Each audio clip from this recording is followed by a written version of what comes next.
ஸ்ரீ ஆலாஷ்ய மகாத்மியம் திருவிளையாடல் புராணம் அப்படிங்கிறதுல 8வது கதை அன்னக்குழி வைகை அழைத்தல் அப்படின்னு. இவ்வளவு சாப்பிட்டானே அந்த குண்டோதரன், வயிறு எப்படி இருந்தது தெரியுமா? தூரெடுத்த கிணறு மாதிரி பள்ளமாக இருந்தது. சுந்தரேஷ பெருமாளை நமஸ்காரம் பண்ணி ஈசனே எரிகிற நெருப்பில் எண்ணெய் ஊட்டினது மாதிரி ஆயிட்டுது.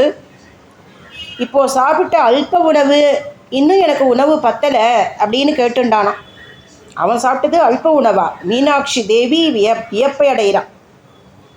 சதாசிவன் அன்னபூர்ணிய தாயாரை நினச்சிண்டார். எதிர 4 தயிர் சாத குழிகள் வந்தது. குண்டோதரனை சாப்பிட சொல்கிறார். ரொம்ப சந்தோஷத்தோடு குண்டோதரன் அதை 4 வாயாக விழுங்கிட்டானான். வாலு போய் கத்தி வந்த கதையாக ஆயிடுச்சு. பசி போய் பெரிய தாகம் ஏற்பட்டுருக்கு. மதுரை மாநகரத்தை கிணறுகள் குளங்கள் அப்படின்னு எல்லாமே நீர் வற்றி போயிடுது. ஆனாலும் அவனுக்கு தாகம் தீரலை. திருப்பியும் சுந்தரேஷ பெருமான் கிட்ட ஓடி வந்து கேட்டுக்கிறான். ஈசன் தன்னுடைய முடியிலிருந்து கங்கையை எடுத்து விட்டார். குண்டோதரன் பார்த்து அதில் வை கை அப்படின்னார். 2 கைகளாலும் அள்ளி அள்ளி அள்ளி எடுத்து தாகம் தீர குடித்தானா குண்டோதரன். அதனால தான் அதுக்கு வைகை அப்படிங்கிற பேர் ஆச்சு. பின்னர் தடாதகையும் சோமசந்திர கடவுளையும் நமஸ்காரம் பண்ணி சுதி பண்ணுறார்.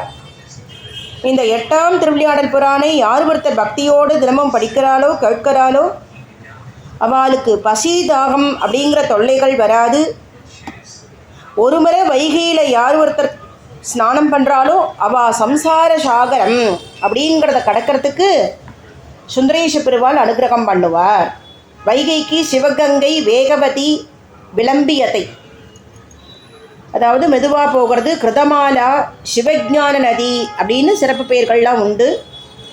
குண்டோதரனுடைய பசி தீர்த்த இந்த கதை தீராத நோய்களையும் தீர்க்கும் அப்படின்னு இதனுடைய பலஸ்ருதி.